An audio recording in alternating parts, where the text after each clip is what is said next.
Almost 2,000 years ago, a group of people in feudal Japan found themselves pushed further and further away from the mainstream of society as they refused to give up their spiritual beliefs to the imposed conformity of the ruling class.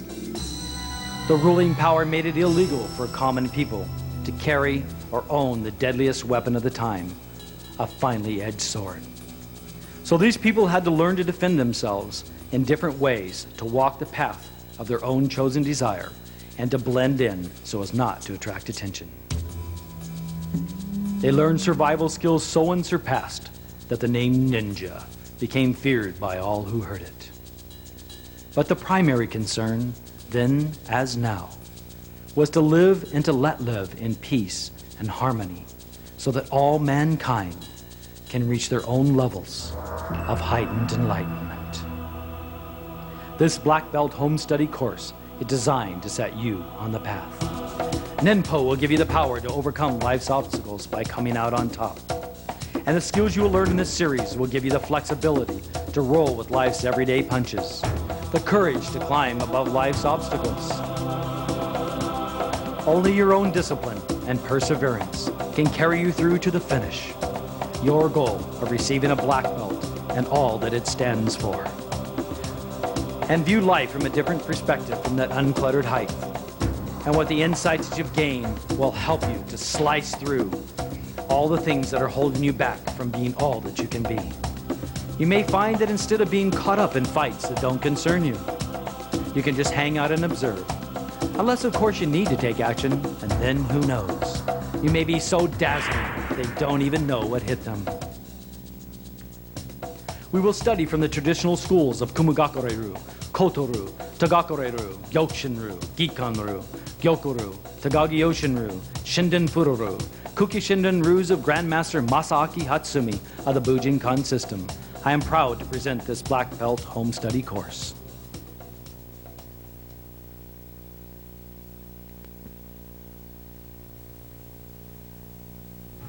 Basic postures of 7th kyu. Kosei no Kamae, Ihein no Kamae, and Hicho no Kamae.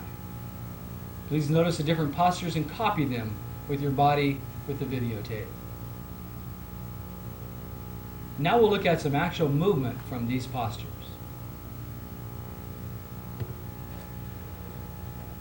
Kosei no Kamae, with your rear hand approximately your solar plexus, about 2 inches from your body. Your lead hand, so you're looking underneath, so you can see your opponent, with your top hand parallel to the ground. From here, this posture, you're free to parry strikes, block them away with the lead hand, the rear hand. Apply different movements, switching from side to side.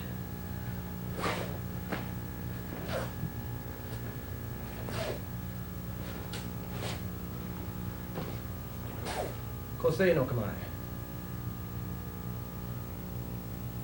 Ihein no Kamae. Ihein no Kamae is basically an emergency posture. Starting from Shizen, going to Hira. If someone was punching at you from the front, and there was also someone to the side of you, you would want to use the Ihein posture. As someone comes from the front, moving off center, and striking them to the side.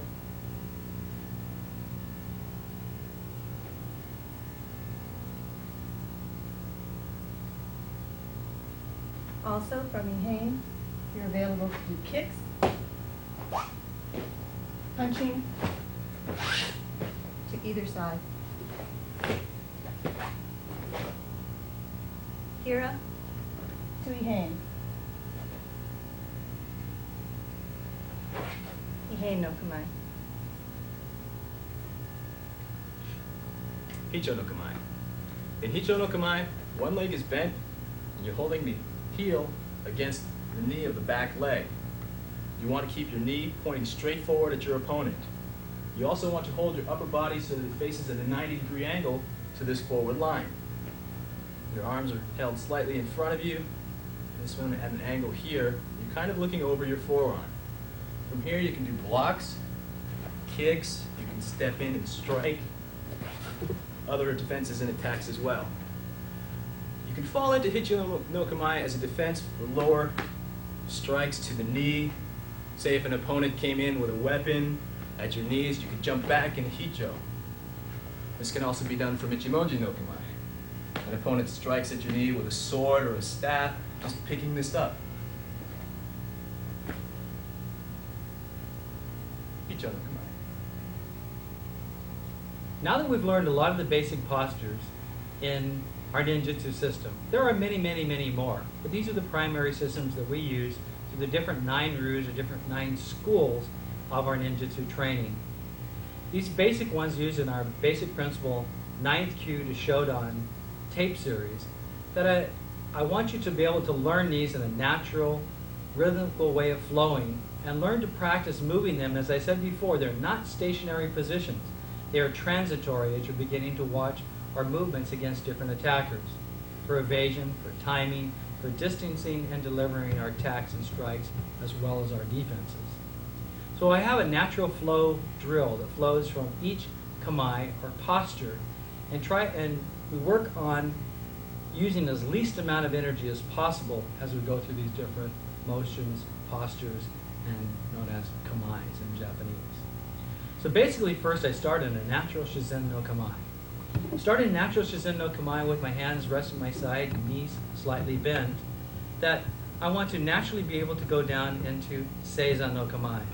So naturally, my body, just allow my body to go straight down on one knee, down on the other knee. And as I approach this, my feet come back underneath me, natural Shizen. From Shizen no Kamae, I want to be able to float my hands up into Gasho no Kamae. From Gasho no Kamae, my hands come back down. I rock forward, bringing my toes up into this position.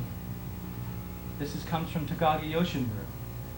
It's another form also of Seiza.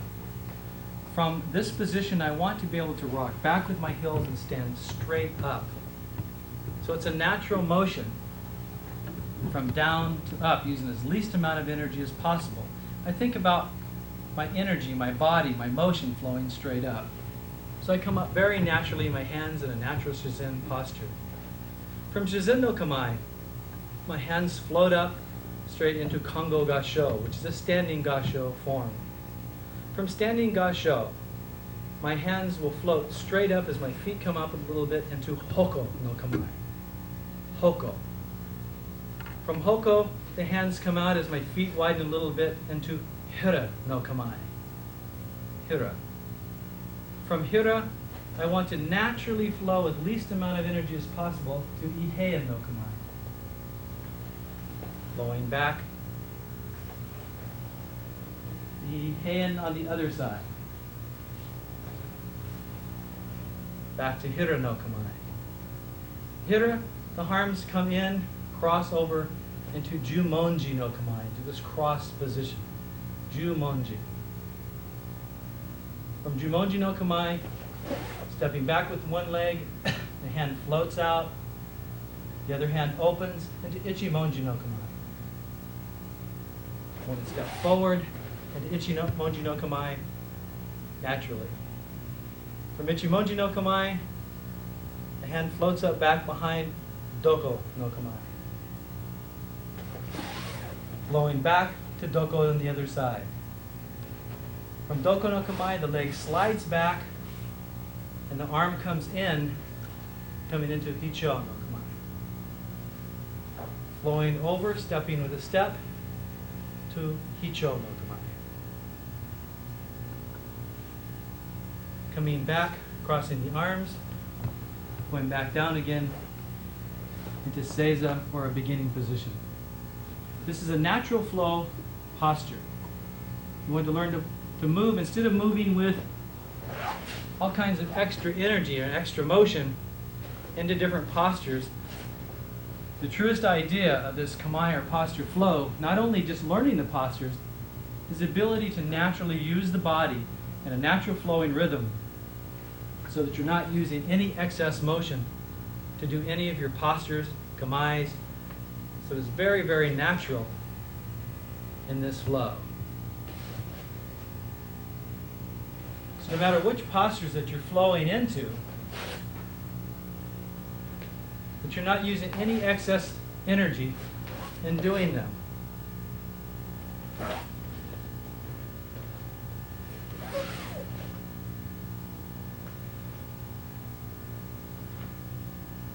Least amount of energy as possible. Least amount of flow as possible. Natural and rhythmical. Practice this flowing drill every day until you master this. It's very, very... The very next forms that we're going to work on is some Tai Ninjutsu, or body skills. Skills of going to the ground, utilizing rolls, and break falls, or Kimi falls. And we're going to begin right now. The next thing that we're going to look at is Koho Ukemi, or backwards break falls. When you're falling, you want to remember that the ground is your friend. It's not something that you need to attack by slapping it or hitting it as you go down. You need to just gracefully fall with the minimum amount of motion necessary. By bending this leg and extending the other leg out forward, you can use one leg as sort of an elevator that brings you down gently. Also, when you go backwards, I'll show from the other side, you need to make sure that your head does not touch the ground. Your head should always be bent upwards, because you don't know what you're falling on and you don't know what's down there. You want to protect your head at all costs.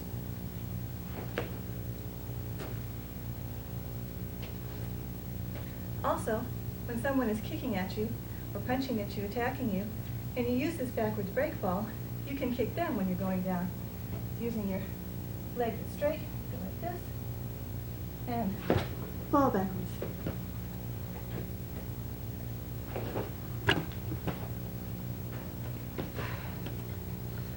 One way of utilizing Koho Ukemi is when someone's grabbing you, you grab them back, kicking out their leg, throwing them over.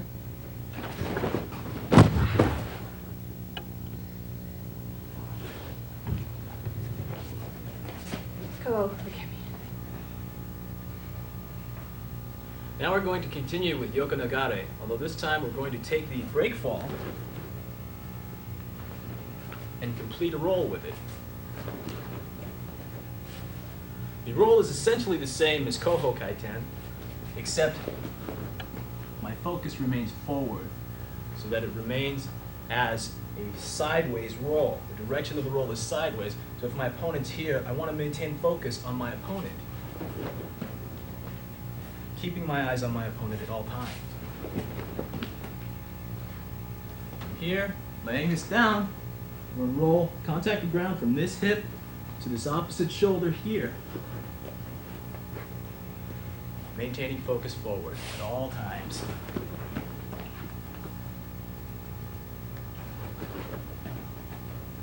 Now this isn't the only type of side roll there is. There's also Sokuho Kaiten, which can from here be exactly like a forward roll. Except once again, my focus is forwards here. I don't turn, do a forward roll, and then turn again and call that a side roll. And maintain focus here and roll sideways.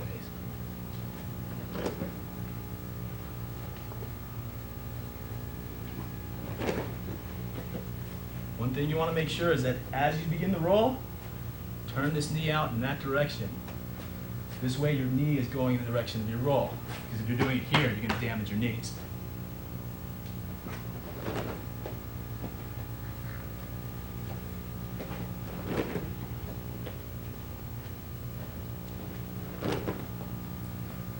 Sokuho Kaiten. The 7th kyu forms of Daken Taijutsu are 2 fists and 2 kicks. There's Kitan Ken, which is Ura Shuto, Shito Ken, which is a thumb strike, and Sokuho Geri, which is a side kick, and a Koho Geri, which is a back kick. First, we're going to begin with Kitan Ken, or Ura Shuto. Primarily, it's best to learn Ura Shuto from an Ichimonji no Kamae posture. So I go into Ichimonji no Kamae. That I want to learn as I'm moving forward in this posture, I want to take and raise my hand up in the same position as we did the mote, or outside shuto. In a mote, the hand is in a cupped or upped position. In the ura position, it will be where the palm faces down to the ground. I'm floating into the same position, and as I step forward, the hand comes across the body and turns over, turns out, and extends like it would be to the shot to the neck, or it could be the arm, could be several parts of the body. Basic form from here into Ichimonji no Kamae, it would floats up, inside, and in.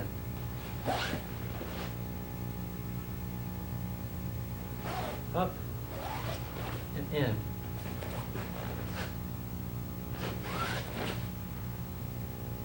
This is Ura Kiten Ken. Shown from side view, floats up, turns, Shuto. Notice that the impact, as I have a fist, the impact is when the fist opens right at the moment of contact. Explode in with this power, rocking in with the body itself.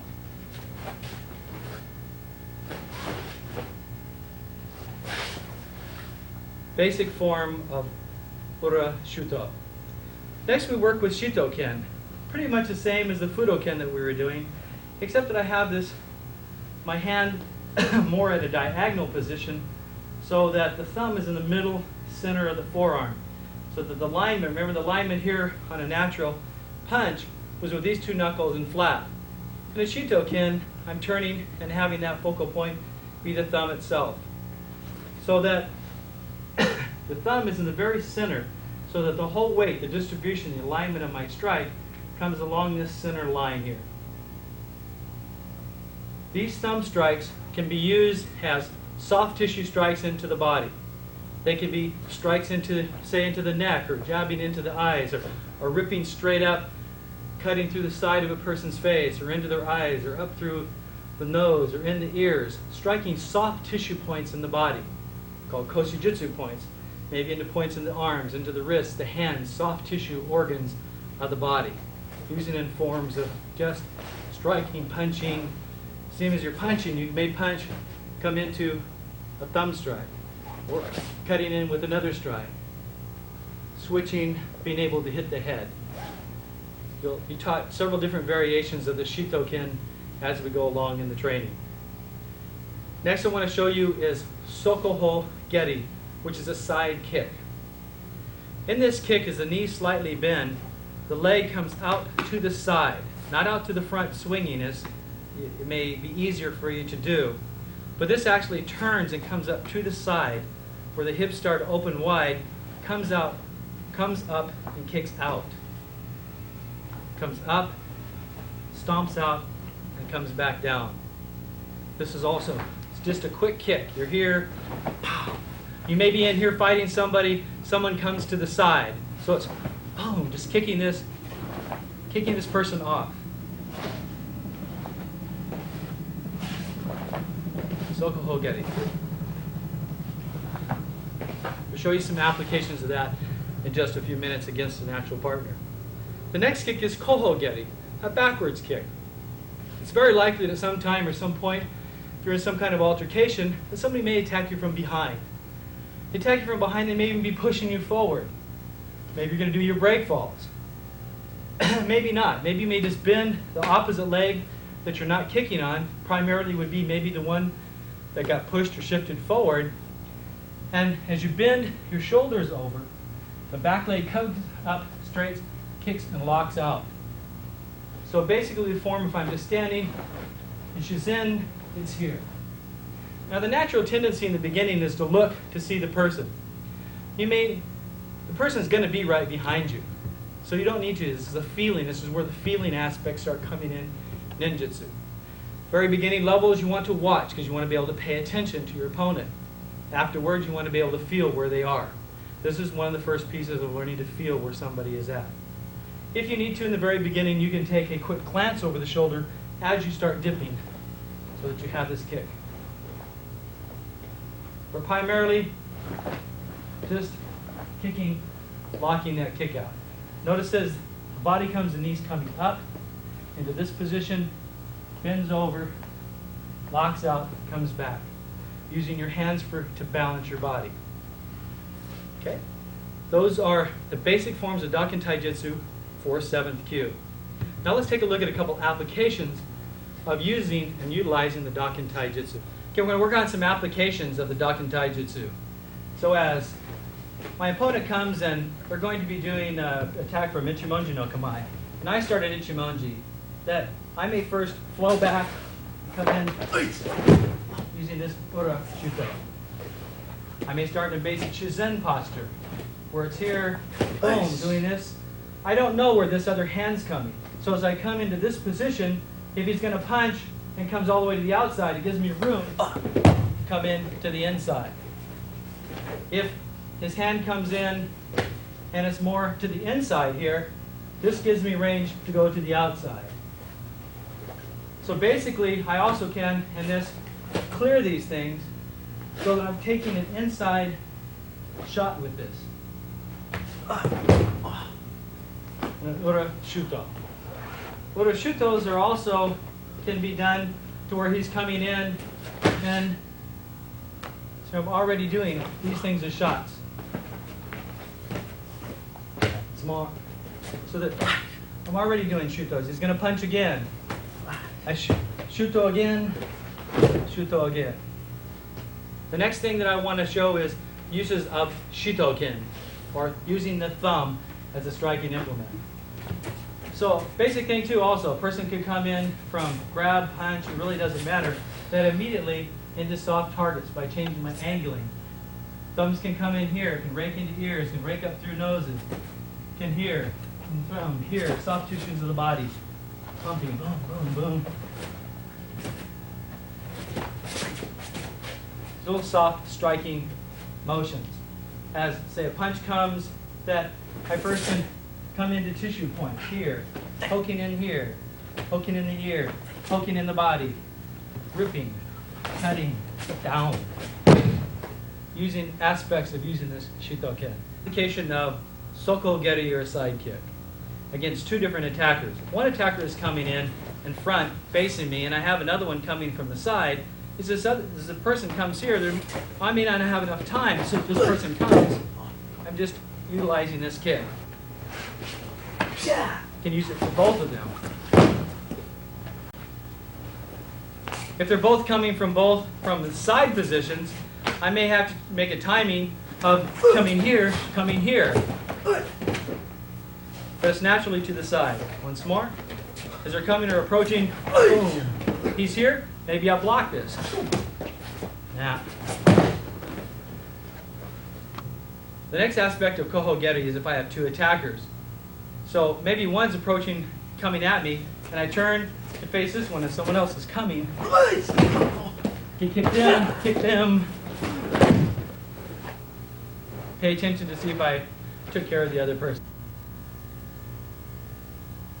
The next forms that I want to teach you is the Kihon Happo. We'll begin with the Sanshin no Kata.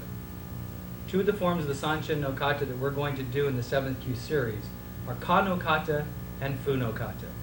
We'll begin first with Ka no Kata, or a fire form, fire feeling form.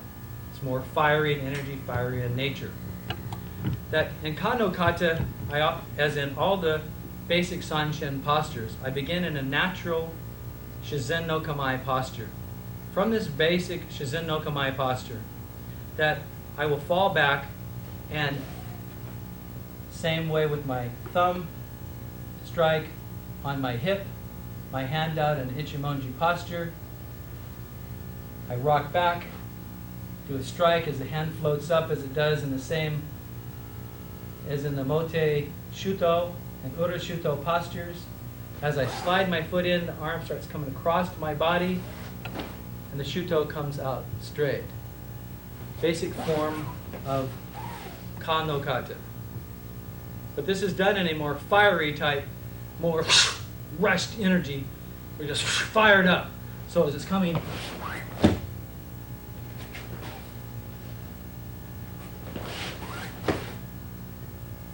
Ka no Kata done from the side. This fiery type form here, I'm falling back. Donahuke, Ura Shuto.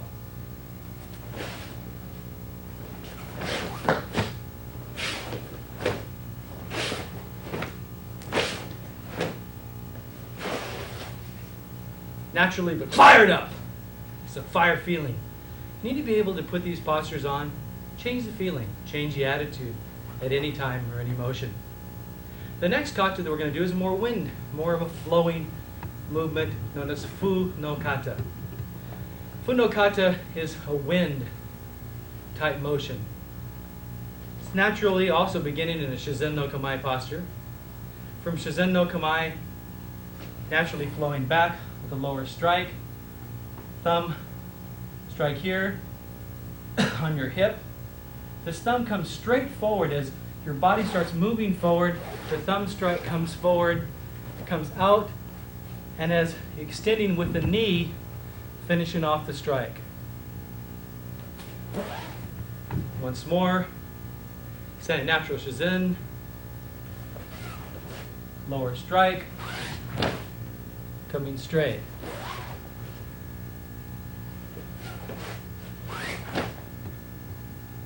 Done from a side view, fu no kata. Gedanuke. Thumb strike.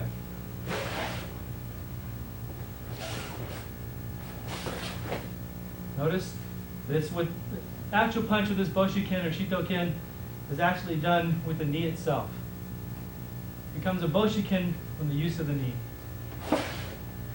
Once more in a more fluid flowing natural form, of a windy type form, from a side view, and I'm just flowing in here.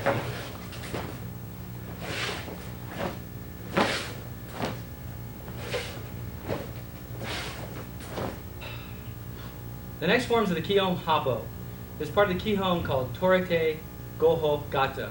The form is Amote Onakadaki. So I have a nuke. The person comes up and grabs my gi. There are several variations and forms. The basic level at 7th kyu, I still want the person to be watching the effects, beginning to be watching the effects of how this other person moves when I move. So if he's holding on to me and I move, I need to know how he's moving with his body, no matter how it is that I move, whatever movements that I do. So in this basic form, there's several ways to approach Onakadaki. The very first piece is that I don't want to give anything away. So my hand, as I'm in natural Shizen, my hand that he's grabbing on the same side, is I just want this to float up here naturally and kind of wrap around. I don't want to knock this off because I don't want to give him any kind of idea of what I'm going to be doing. I want to sneak in here a little bit. I want to just reach in here and turn, punching through this arm. I want to make sure that I catch his elbow in the midst of the inside of mine. It's like there's an interlocking joint there. This hand stays in the same position as I rotate back with my body, holding on with my hands, making sure that I have this elbow above his shoulder. There's a couple different basic forms that I teach my students. A couple of the basic principles of this is, first of all, is for me not to give away what I'm going to do. So this hand just naturally slides right up. I don't want to go this because he's going to react and he's going to know what I'm going to be doing. So this hand naturally just slides up so that I'm already starting my motion. The next hand will come in punching through the elbow. I will work on getting his elbow right locked in the inside of my elbow piece, so that as I punch through, I'm locked in this position.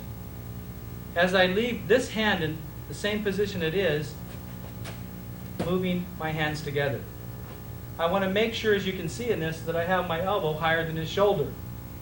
Because if his elbow is not higher, then he's not off balance, he's in a form to counter. This controls his entire body.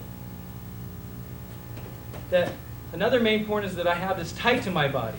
If I have it away from my body, it gives him a hole in which to escape. But if it's tight to my body, he can't pull out, and I have complete control.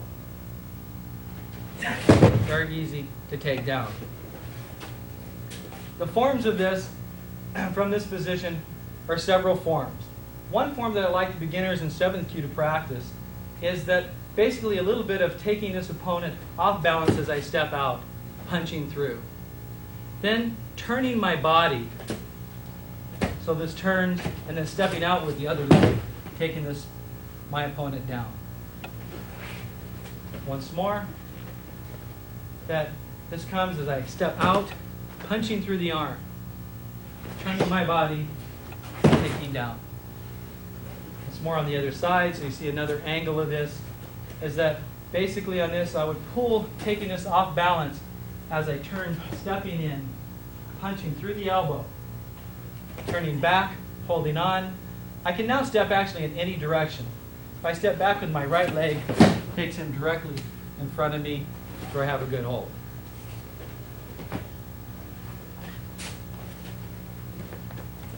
The other side, please. The more basic form, or from Gyokoru, is a tighter type form, circular type motion, which this basic Kihon Happo comes from, that you want to work towards more advanced, is that as I turn here, I'm actually turning with my knee. So I'm like dropping with my knee and then turning back with my body. This is very dangerous in the beginning when you haven't learned to be a good uke. So actually we're learning the basic falling and going to the ground techniques inside these movements that we've been teaching you. But it's very, very important when you practice this higher level form, because it's so much quicker, that the person you're working with knows what you're doing, so practice them first very, very slow. So it's natural and slow. His hand's there, but very easy. I'm actually stepping on his hand, but you can't see.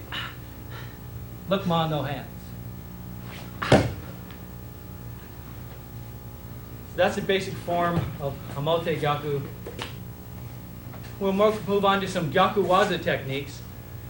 First aspects of Hamote Gyaku Kensabaki, which is a variation form of this that was actually part of the Kihon Happo at one time, and we still utilize it. That, remember before that we did the basic form of falling back, taking the wrist off, turning and stepping down. What Hamote Gyaku Kensabaki is that a person grabs a hold, but they're also punching. I've started this guard, and they're going to punch me, bam, right in the head with a straight punch. So I'm falling back at the same time, striking in here. Boom. Then I'm taking this other hand, and right from here, holding it on my body, twisting them down. Once more. This person comes here, I have the guard, same timing, blasting in here. This could be into the head. I'm just taking this hand and floating it down to my other hand, and just turning my body. Doing some other kind of hold. I could roll them over, keeping this arm on there. And if it's too painful, they usually tap. Okay. So if your instructor or the person you're doing with is too hard, learn to have this tap, and that gives a signal to the person doing it whether or not that you're being hurt, so they can back off a little bit. So once more, here, falling back, punching the arm. The arm will probably naturally drop. I can come across the face. As I take this hand, instead of pulling off from my body, I just want to turn it from right where it is, or I can take it down. It's forms of Hamote Gyaku Kensabaki. Right? Next, Hon Gyaku. The form or variation of the Ura Gyaku. So, the basic form of Ura Gyaku is that we fall back at a 45-degree angle, reaching over. Remember, pulling the hands off the body, stepping back to turn to take down. I fall back in this position. This is a variation. I turn the wrist so that it's straight up and down, straight to the person's nose or face. Taking both hands, grasping the wrist with the fingers, the thumb pointing down. All I have to do is like bend my body forward and down to the ground that they go. Also, this is very simplified, that in the grab, all I do is reach over the top, sliding over the top, roll this over, keeping it on my body, slightly having my knees bent, bending myself forward. Very, very simple. Maybe on the other side, the other hand, the other hand. Basic guard, I'm just reaching over the top. I want to slightly bend my knees. I may come down first, bunk, roll it over. Basic form here, apply a kick if necessary. But this alone, Hongyaku is enough to take a person down. Thank you, sir. That ends the things for the Kihon Happo in 7th Kyu. I understand that sometimes at the very beginning that names and stuff of postures and wazas and techniques are in Japanese. And you'll learn them as you go along, as you learn in progression, to call them by name as you're first learning them. And by the end, by the time you're a black belt, you learn all these little codings and names. But it's really there's not really that confusing, except that they're not our natural language. But it becomes a natural language of ninjutsu, and it will help you to understand the principles by learning these names and things also. By this level in your training, you should really be paying attention to the timing and the distancing and the angling of your movement, and also cutting out any extraneous movement. You want to be there quickly. You don't need to be wasting your energy going in other directions. All of you should be going in whatever direction you're aiming at your opponent or your training partner. So practice slowly. When someone throws a punch, practice mirroring their body, going to the inside and to the outside. The least amount of motion. When they're going slow, you go slow. There's no need to hurry. If you go faster than they are, they have plenty of time to change their direction. But if they are going fast, then you need to go fast.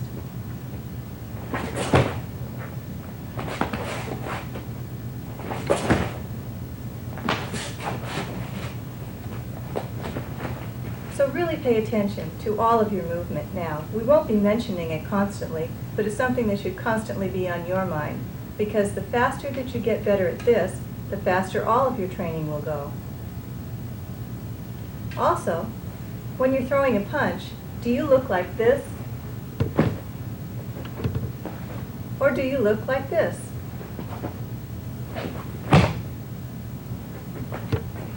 Which would you rather look like? We've already done a lot of work with various different types of rolls, but we haven't really addressed the question of how you approach the ground as an uke, or just doing your rolls. When you're doing your rolls, you know the shape of the roll. You know you're rolling, say with a forward diagonal roll, you're rolling from the shoulder to the hip. A lot of people think that there's a stationary position. They hold their body in tight. If you're holding your body in tight, your roll is going to be choppy. You're going to hit the ground hard on certain parts of your body. Now when you have a mat, that's not really a problem, but in real life, there aren't mats. You're going to be in a field maybe, which might be soft, but it might be rocky, or you might be in a parking lot, which has a harder asphalt. You can't really hold your body in this position and do a roll and expect it to be smooth. So as you're going to the ground, you have to make your body fluid. Your body has to adjust constantly as you're going to the ground. Each moment of the roll, your body is in a different position, so you have to get used to the idea of being relaxed. This goes for the back roll too. I'm not just holding my body in this position and going over, because if I do, I'm going to hit my shoulder too hard. You've got to be fluid. Remembering to breathe out as you roll. It's very important, because as you breathe out, not only does it help to relax your body, but it also contracts the chest cavity, which helps to round your spine a little bit more. If your back is too straight, the roll is going to be choppy. You're going to hit really hard on the ground, and you're probably going to injure yourself. So you've got to breathe in before you roll, and then breathe out. You should practice your rolls every day so they become smoother. Also, when you become a smoother roller, when your rolls become more smooth, you're able to roll when an opponent takes you down more easily. Somebody takes your hand. You've lost part of the control of your body because your opponent has a hand. And as you're rolling, you've got to be able to have a smooth roll. So you're going to want to practice your rolls every day. And remember to keep your body fluid. Another aspect of ukemi that needs to be addressed is that you should never slap the mat as you're rolling. It's okay if you can't roll to do a sort of break fall, but you shouldn't really slap the mat as you're doing roll. If I'm doing a side break fall, I don't need to slam my hand against the ground. I mean, it's fine on a mat because a mat is padded, but in real life, there aren't pads. I may be in a parking lot, there may be a rock here, and I go to slam my hand and I break my arm. One of those little cement beams that are in the end of the parking spaces or something like that. You need to be able to be fluid with the ground here. I don't need to slam any part of my body into the ground. It's bad for the roll. If I'm doing a roll here, I don't need to slap my hand here. I just want to be able to. It's okay to use your hand to push yourself up, but you don't want to slam your hand down because you'll probably break your wrist.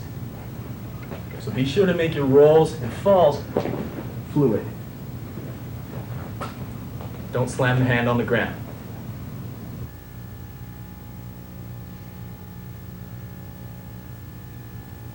Here's some techniques now from Tanto Jitsu. Basic posture of Kosei no Kamae. Kosei no Kamae is very deceptive in that you have an apparent vulnerability right here. Yet this vulnerability is guarded by not only the knife hand, but by the upper hand as well.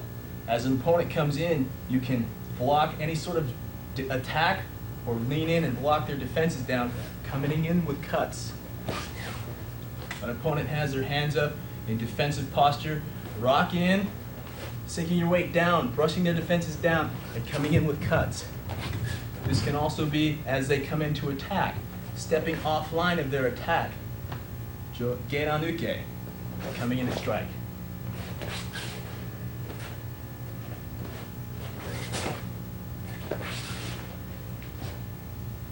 Basic Kosei no Kamae. Ichimonji no Kamae. With the tanto, you're going to block or parry strikes back, moving in, cutting naturally with the rear hand. Thrusting straight forward, on the outside, and the inside.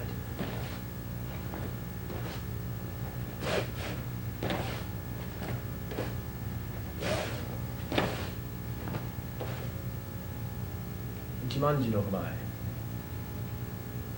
Next, I want to show the basic posture of Jumonji no Kamae.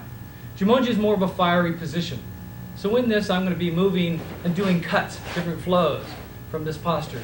Could rock out, cut up, cut down. Utilizing cutting up, I can move in all kinds of different forms, free-flowing. This posture. Here, rocking out, cutting, stepping, cutting up, cutting back. So my body goes out, my body comes back. Crossing my hands, cutting up, cutting down. In all kinds of different free-flowing forms as I move my body.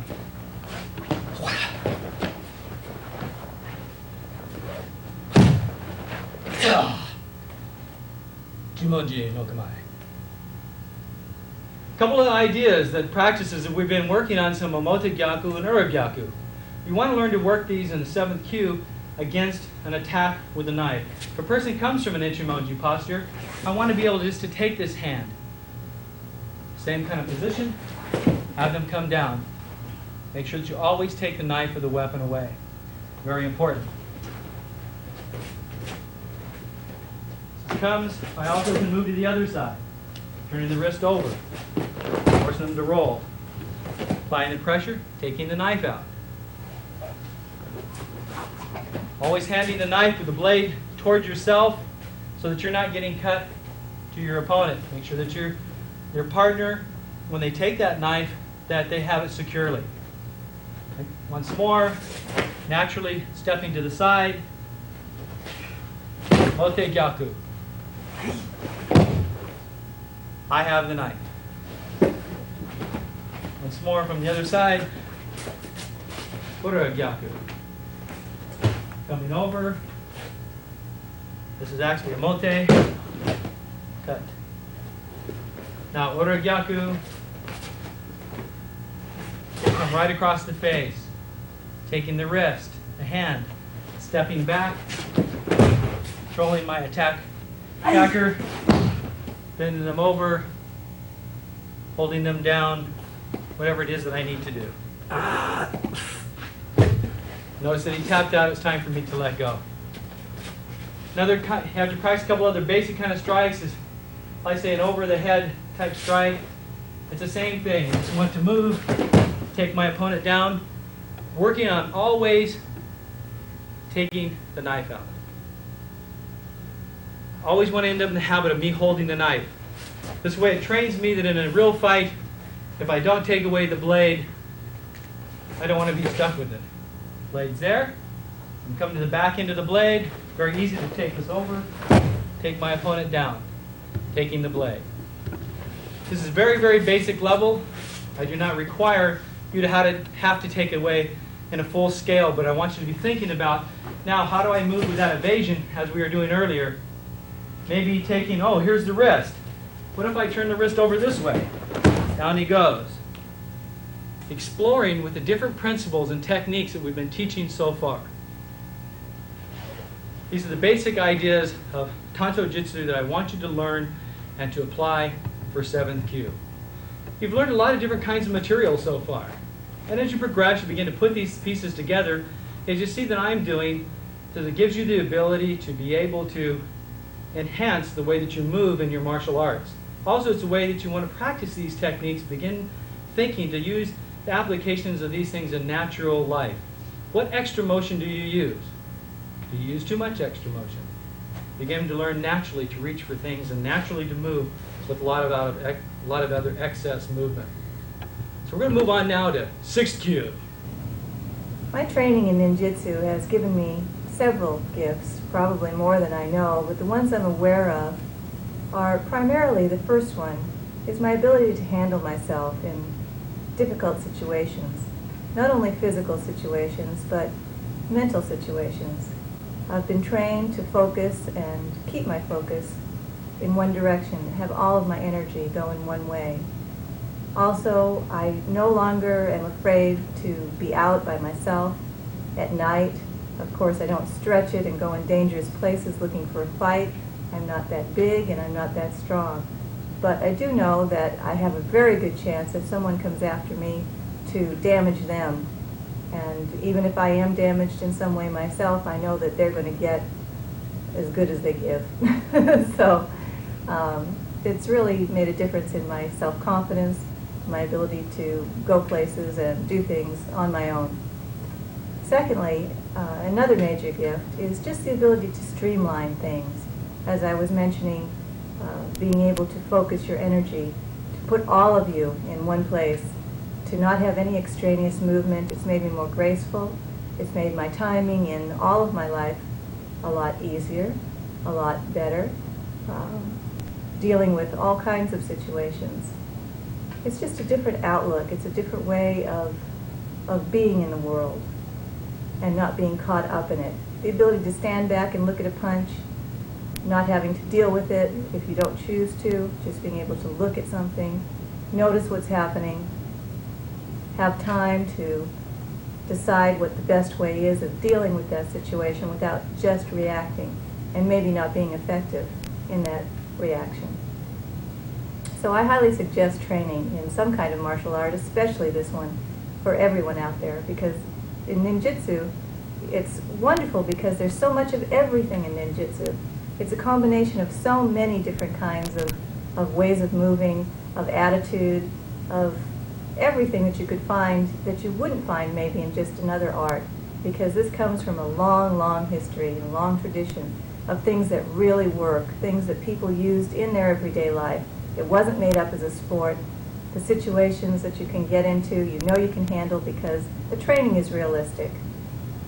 It's not just something like in a tournament. I've watched people in tournaments, and all of the good techniques, all of the ones that would really hurt someone or damage someone in a situation, you can't use because they're illegal. So you know, to train to do a tournament is kind of crazy to me, because you're training yourself not to use the things that would really be effective. And in a real situation, when you don't have time to think, your body might respond with something that isn't going to be effective because you've been trained to do it that way. Whereas the way we train, we're trained to be effective always, always to look for openings, always to go after those openings, and to deal with someone all the way through, not just hit and go back, to take someone all the way through so that you know that you have at least enough time to get away, that you've hurt them that much. Because you wouldn't be in a kind of situation like that unless it was real.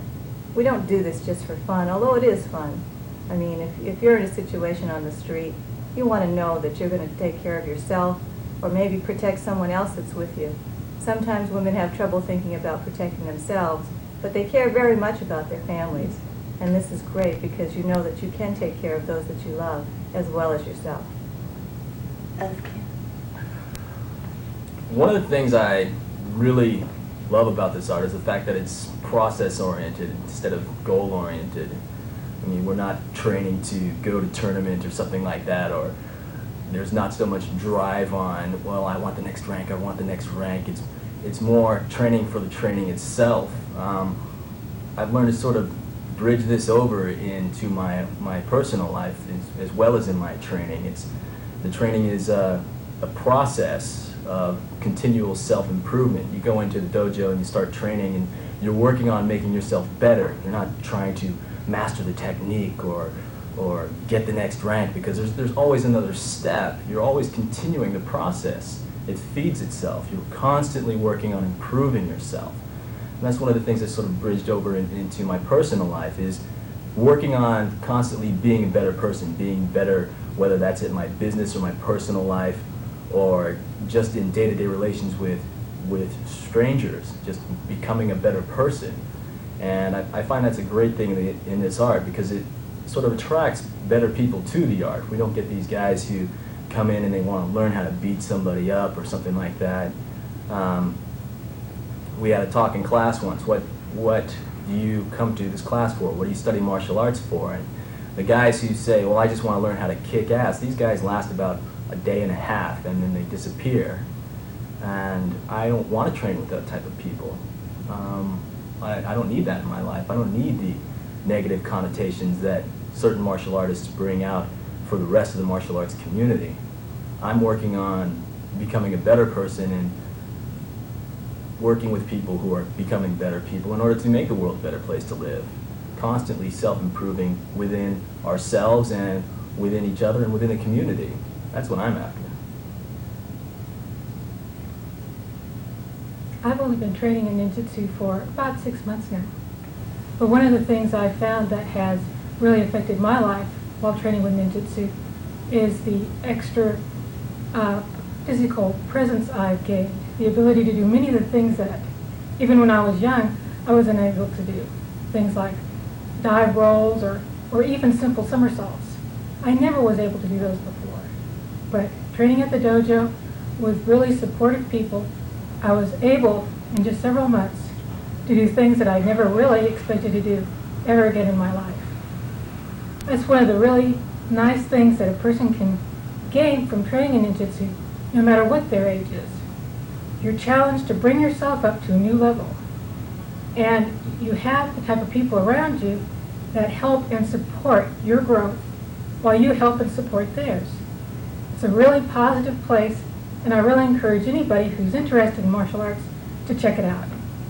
Ever since I was younger, I always wanted to take ninjutsu, but never had an opportunity to find a qualified instructor to help me. But now, through Sensei Van Don's video flashbook series, you can have an opportunity to get a taste of what ninjutsu and some of the techniques are about.